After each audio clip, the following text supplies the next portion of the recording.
បាទគ្រប់ជំរាបសួរពុកម៉ែបងប្អូនទាំងអស់គ្នាសម្រាប់ថ្ងៃនេះផងដែរគឺខ្ញុំបានរៀបចំប្រឡែងកូនមាន់ទូចរបស់ខ្ញុំនៅក្នុងទីធ្លាទ្រុងដែលខ្ញុំបានរៀបបាំងជាសំណាញ់ចិត្តរួចហើយបងជាងហ្នឹងគាត់ក៏បានចងជាសំណាញ់ចងតាមលបងអញ្ចឹងណាគាត់គាត់ធ្វើរៀបចំធ្វើហើយនេះគឺជាកតោចំណីសម្រាប់ឲ្យកូនមាន់វាស៊ីអញ្ចឹងហើយខ្ញុំក៏អត់ភ្លេចរបស់នេះមួយដែរនេះគឺជាថ្នាំអាម៉ុកនេះបងប្អូនខែភ្លៀងអញ្ចឹងយើងចិញ្ចឹមគឺយើងត្រូវមានថ្នាំផ្សះថ្នាំត្រជាក់ហើយនឹងថ្នាំវីតាមីនសម្រាប់ឲ្យកូនមាន់របស់យើងផឹកដើម្បីឲ្យវាមានកម្លាំងវាស្រួលខ្លួនវាអាចនឹងផ្សះជួយសម្រួលប្រព័ន្ធគ្រឿងក្នុងរបស់វាហើយអញ្ចឹងខែភ្លៀងនេះគឺខ្ញុំតែងតែឲ្យពួកវាផឹកជាប្រចាំតុង10ថ្ងៃទៅកន្លះខែខ្ញុំគឺត្រូវលាយមកដាក់ទឹកចំនួន1លីត្របងប្អូននេះយើងយកកតោទឹកហ្នឹងមកហើយយើងមួគ្រាប់ថ្នាំហ្នឹងចេញមកអាហ្នឹងខាងក្នុងវាជាតិម្សៅទេយើងមួមកក៏ដាក់ចូលក្នុងទឹកទៅច្បាច់ដាក់ចូលទឹកទៅគឺរួចបាត់ហើយបងប្អូនអត់មានអីពិបាកទេនេះហើយយើងគ្របវាអញ្ចឹងមកគ្របហើយយើងកូរវាបន្តិចនេះកូរដើម្បីឲ្យថ្នាំហ្នឹងវាលាយចូលជាមួយទឹកក្លុកវាឲ្យសប់ហ្នឹងទៅ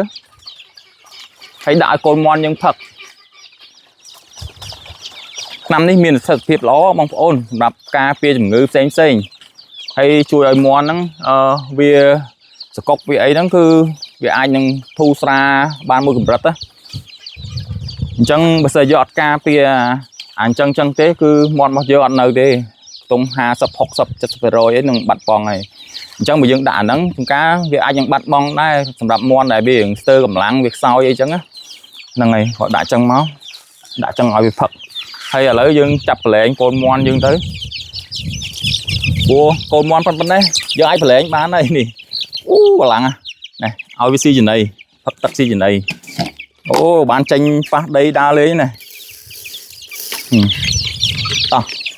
ពួកនេះទៀតកាចនេះចុះស៊ីចំណីចឹកដៃកូនមាន់ចាំស្រឡាញ់ចឹងបងប្អូនអើយយើងខំប្រឹងប្រកាត់ខំប្រឹងអីទៅដើម្បីឃើញហោះចេញពីទ្រុងឃើញតែវាធំឡើងវាមានរូបរាងស្អាតអីចឹងគឺម្ចាស់សុបាយចិត្ត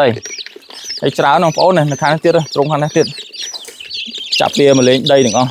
នេះអានេះទូចនោះនាំនេះស៊ីចំណីទៅដើមនេះស៊ីចំណី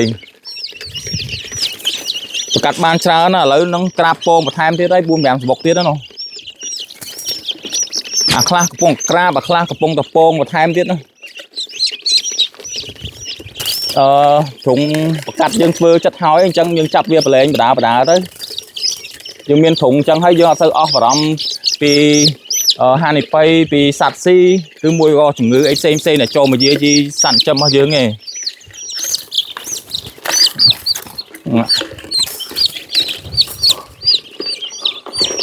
ច្រើនណាស់បងប្អូនអើយណា3ទ្រុងណា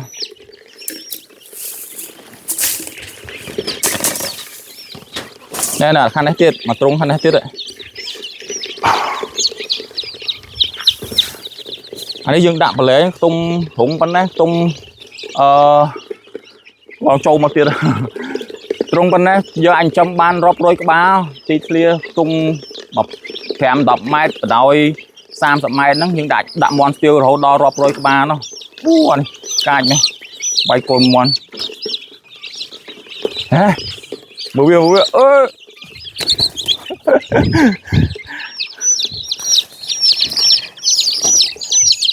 ណែបងប្អូននេះស្អាត